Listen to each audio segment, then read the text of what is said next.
A murder trial was recently held for a TikTok star who is obsessed with her own fame and her mother. Her mother's affair with one of her fanboys turned sour, which sparked a bizarre revenge plot that quickly went out of control and caused the entire ordeal. Ali Raza, a man from Pakistan, was about to wed a young woman named Anrin in the early 1990s. Anrin, a Pakistani national, had been a permanent resident of the United Kingdom, UK, since she was a child. Ali and her husband settled in the UK to start a family after they got married. Mahek, their daughter, was born in the United States, while the family was on business there in 1999. They eventually relocated back to the UK from Pakistan. Mahek comes from a deeply religious Muslim family, but she studied fashion at Newcastle College and then at Manchester Metropolitan University. Mahek's maybe vlogs on social media platforms like Instagram and TikTok amassed a sizable following over time. At 24, she had amassed 120,000 TikTok fans, 38,000 Instagram followers, and 4,000 YouTube subscribers. Most of her content involved dances, flaunting wealth, and memes. Those who knew Mahek well tended to describe her as extremely egocentric. She bought an Audi with the money she made as an influencer and flaunted her endorsement deals. Anand Bhatti, Mahek's mom, dispensed medications. She was shocked at first, but soon became enamored with her daughter's newfound fame and even appeared in several of Mahek's videos herself. It was clear that they had a strong bond as mother and daughter. Mahek lacked true friends, but he did have a lot of acquaintances and casual friends. As time went on, her mother stepped in to fill this void, and now the two rarely part company. Among Mahek's younger acquaintances, Anand was also present. Mahek had known Saqib Hussain, one of these friends, for about a year. At a party, Saqib, a huge Maybe Vlogs fan, formally introduced himself to Mahek and her mother. Even though Anand was 46 years old and he was only 21, they got along famously. It wasn't long before Anand started having affairs with Saqib instead of her husband. Mahek was aware of the affair because she was more of a friend to her mother than a daughter. She seemed to be hurt by the news at first, but then come to terms with it. The affair lasted for 3 years before Anand finally ended it in January 2022 out of regret. The problem now was that Saqib had many pornographic photos and videos of Anand on his phone, which could endanger her marriage if it ever became public knowledge. Saqib desperately wanted to keep seeing Anand and would constantly try to get in touch with her, telling her over and over how much he loved her. After several unsuccessful attempts to win Anand back, he resorted to an immoral tactic and threatened to show the compromising photos on his phone to Anand's son and husband unless she got back together with him. Mahek, upon hearing about this, was deeply concerned about the impact it could have on her family. In addition, she was anxious about how her mother's frequent appearances in her videos would affect her public persona and social media standing. Her mother's relationship with one of her fanboys may hurt her career to the point that she is cancelled. Mahek realized the critical nature of the situation and resolved that she must obtain Saqib's phone at any cost in order to remove the photos. She decided to round up a few of her more combative pals, including a few fanboys, in an effort to pressure Saqib into giving it to her. Anxious over her father's whereabouts, she sent her mom a reassuring WhatsApp message. "I'll soon get him jumped by guys, and he won't know what day it is."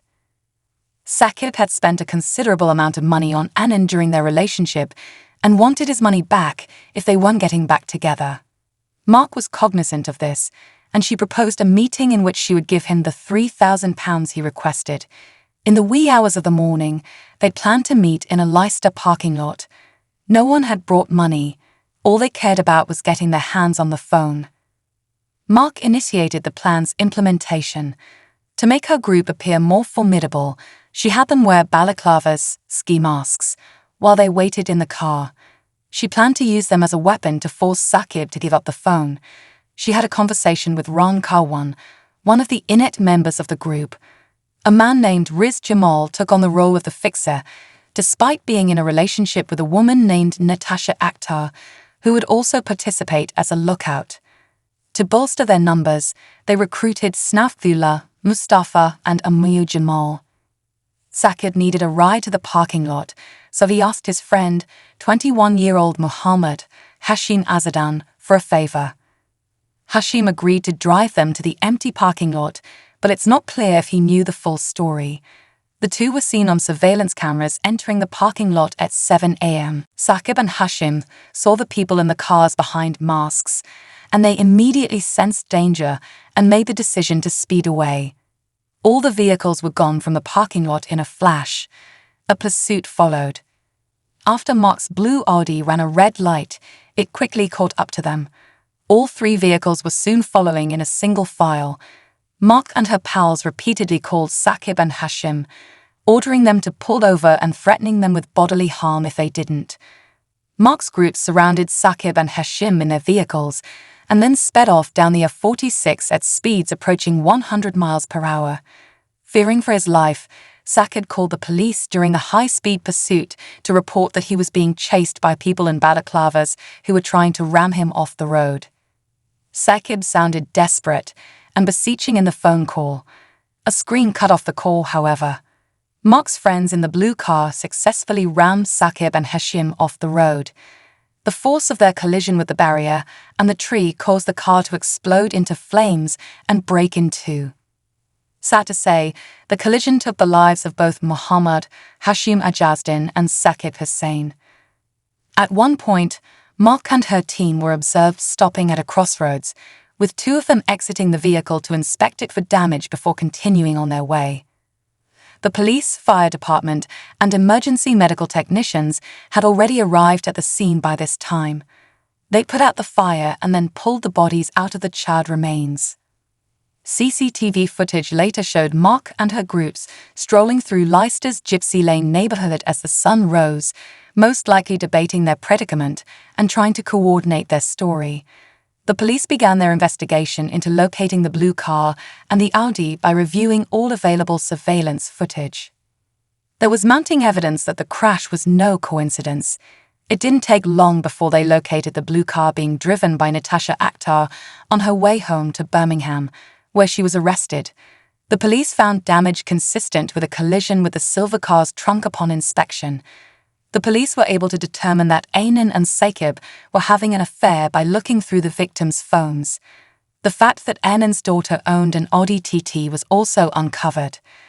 After her affair was exposed, Aynan became a prime suspect. The police went to the Bupti home to question her. Aynan and Mahek both pretended ignorance at first and denied any familiarity with the situation. Mahek called Riz Jamal on the phone while the police were questioning his brother about the car, letting him know that the authorities were onto them. And she found out that Natasha had been arrested beforehand. They had to change the plot a bit. Police demanded that Mahek and Aynan hand over their phones and reveal their passcodes. Mahek provided a fake number, and when the police attempted to use it, the phone reset to factory settings, erasing all the data. Mahek failed to remember, however, that wiping her phone would have no effect on her iCloud information. The data was quickly accessed by investigators.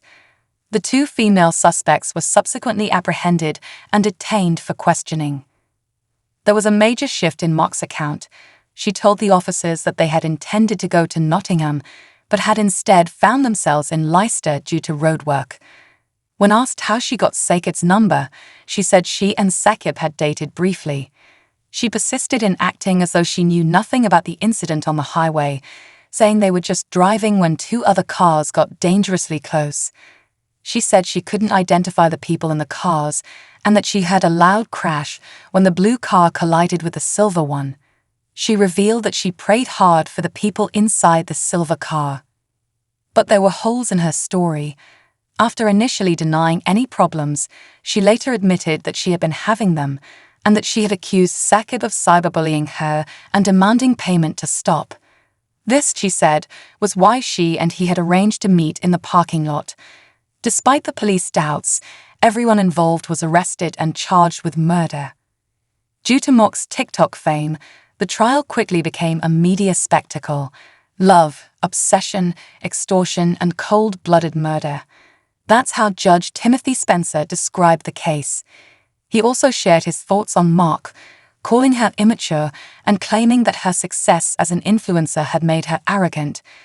It seemed like Mahek didn't know who he was. She didn't grasp the seriousness of the situation or realize the harm she had caused. The judge noted that her solution, which involved rallying her online followers, showed a warped sense of priorities. The judge told Mahek that she was the only person in the group who wasn't in her 20s, but that didn't excuse her for not acting like an adult in court. The judge was appalled that Mahek's preoccupation with her daughter's online fame had put her marriage in jeopardy. He pointed out that she had numerous opportunities to avoid this tragedy by making different decisions. According to the evidence presented by the prosecution, which included WhatsApp messages, the entire incident was planned out in advance, with the crash itself being the result of a split-second decision that went horribly wrong. One of the most moving pieces of evidence ever heard in a criminal court was a distressing call to emergency services made by Saqib, which the judge played for the jury. Hashim's father spoke up in his son's defense, saying that they had done nothing wrong and slamming Mahek and her friends for not calling for help when the victims needed it. Saqib's family, in a statement, described their suffering, unable to eat or sleep since learning about their son's fate. The other two defendants, Fron Karwan, 29, and Riz Jamal, 23, were the drivers of the car that was pursuing the Bukis after they had been recruited. When Riz's trial began, it was revealed that he was already serving time for sexual assault. Despite the great distance between them, both victims' fathers made it to court to seek justice for their sons. Mahek's strange behavior during the trial only grew more noticeable as time went on. While in custody, she would play board games and smile and laugh through the entire process. Even as the jury deliberated, she remained in this mood, laughing and waving at the reporters outside the courtroom. The guilty verdict was announced to a packed courtroom. The 7 accused showed little emotion, staring mostly at the ground or straight ahead. The following sentences put an end to the ordeal. Manslaughter conviction led to a sentence of 11 years and 8 months for Natasha Akhtar. The judge gave Ron Karwan a life sentence with a mandatory minimum of 26 years and 10 months in prison. Amir Jamal's sentence for manslaughter was 14 years and 8 months in prison. Manslaughter charge resulted in a sentence of 14 years and 9 months for Sunbula Mustafa. Things got trickier when it came to Riz Jamal's current sentence. The judge decided to combine the man's 2 sentences into one, giving him a minimum of 36 years and 45 days in prison for life. Moving on to the Bukti family, Aynan Bukti received a life sentence with a minimum term of 26 years and 9 months. Mahek Wikati, their daughter, was finally given a life sentence with a minimum term of 31 years and 8 months. Mahek blew a kiss to her dad as she was being taken into custody. In tribute to Hashim, a soccer/football tournament was held. His former team even changed their name to United in his honor, with the intention of carrying on his legacy and making positive contributions in his name. To help pay for the construction of a water filtration plant in Africa and a mosque in Pakistan, they started selling merchandise. In our religion, when a man dies, his good deeds come to an end except for free, ongoing charity, beneficial knowledge, and a righteous child who will pray for him, said Muhammad Hussein, one of Hashim's former teammates. We can still do good deeds for them in Allah's name, as this hadith teaches us.